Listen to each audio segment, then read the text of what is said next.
This next short piece has a literary reference in it. You might recognize it. I call it Feathery PD Hope for my daughters.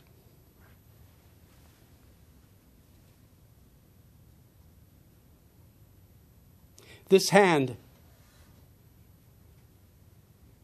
a broken, winged bird fluttering,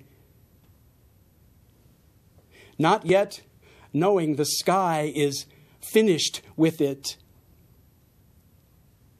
Lovely modern free dance, improvised hope still wired for flight. Strong-legged leaps, entre-shots, inner music willed. This art, before panic flares, spares the little thing unbearable pain.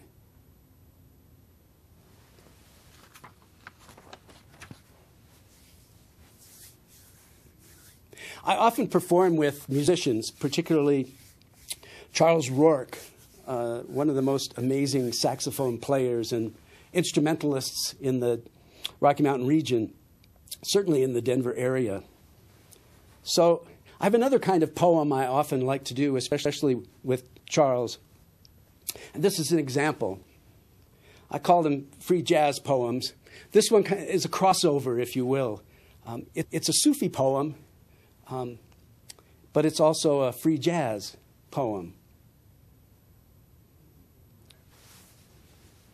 I want to find a way to link Rumi and Miles, Hafiz and Coltrane, Attar and Monk, Sana'i and Cecil, Shams and Bird, but I can't find my own voice. I'm an interpreter only, improvising riffs between the master's words, his rhythms. His, not mine. My voice has not been silenced, but it could be anyone's. Not mine. All I can do is imitate, not very well. There's no me left in it. This could be the Sufi's mystical union, but it's not mine. Mine is blah, blah, blah, blah, blah, blah, not his holy, holy, holy Lord God of hosts. Mine is wah, wah, wah, not his, oh, praise my beloved. Yes, yes, yes. I've got passion, can get drunk enough, but I've run out of words. Language became a 20th century school of philosophy, a church of poetry, a library of esoterica for professors, pop stars, and cultic priests. Words became Orwellian bumper sticker, road rage, all marketing all the time, unmanned flying bomber, drone, collateral damage. Syllables morphed into porn snorts, waterboard confessions, or these rants.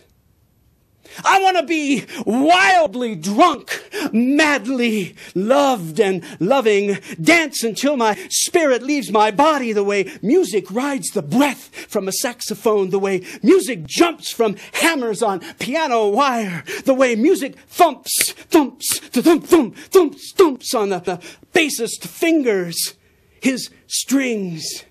This mystical jazziness has nothing to do with stacking letters side by side, boxing them in words, phrases, sentences, piling them in paragraphs, then hardcover boxes, hauling them to unvisited storage units we sometimes call libraries, or worse, museums and databases, or worse, ice cores in laboratory freezers, or worst of all, archaeological sites looking for Gilgamesh. Newsflash, blogger scoop.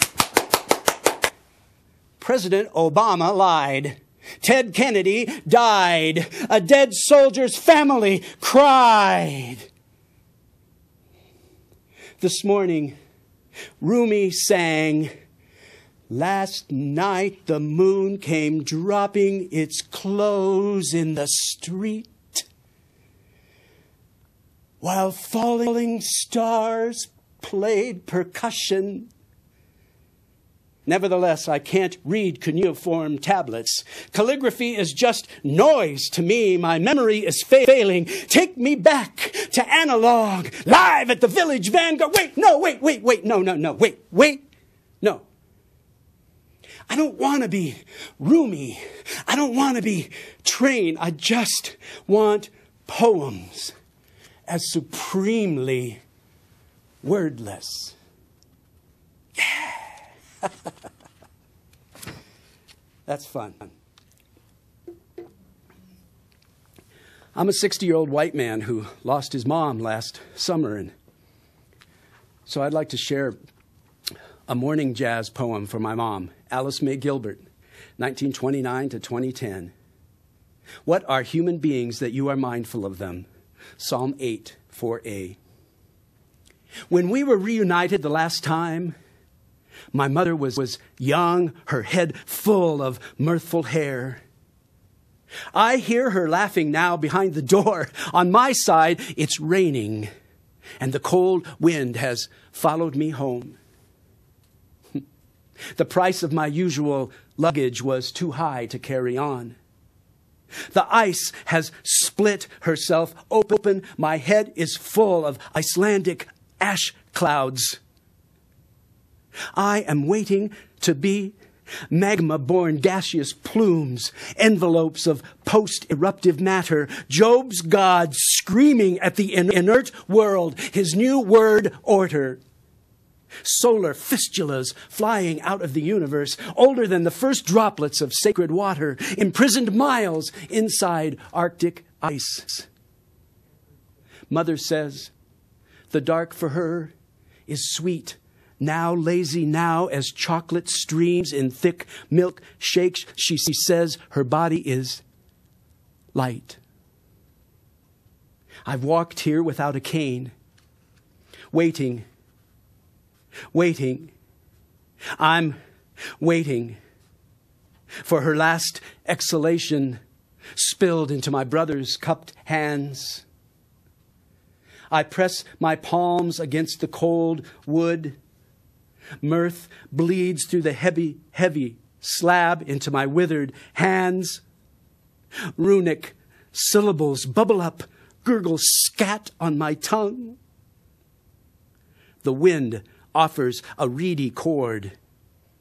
The rain picks up the rhythm. We stand on the dark porch stage, making music all night long.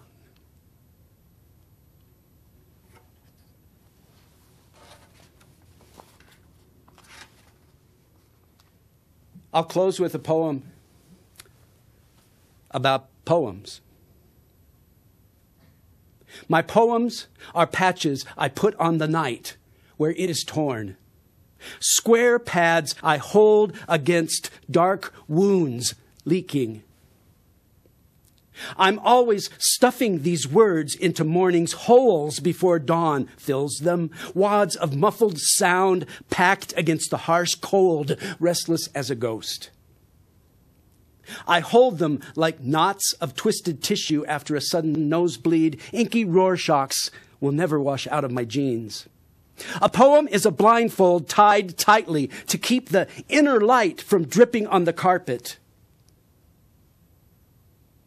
Who touches these pages should wear surgical gloves, use tenderness under a sun lamp. Who touches these pages caresses smooth faces of unmarked gravestones. Who touches these pages fingers scars like flaws in black smothering velvet. Who touches these pages cannot reveal their DNA. Take nothing away from them. Leave the heavy night wait between the covers. Turn on all the light you can until day scrubs away the rigid signs. Go out among friends, work, laugh, even wear your sunglasses, your team jacket. These poems are creaking like the floor in the hallway after dark. A cold chill on the back of your neck. Something darker than the basement stairway. Digital clocks when the power goes out. These poems were once wet as a sudden angry gash. My poems have been crushed into tasteless wafers to be placed on tongues. I only write to save myself.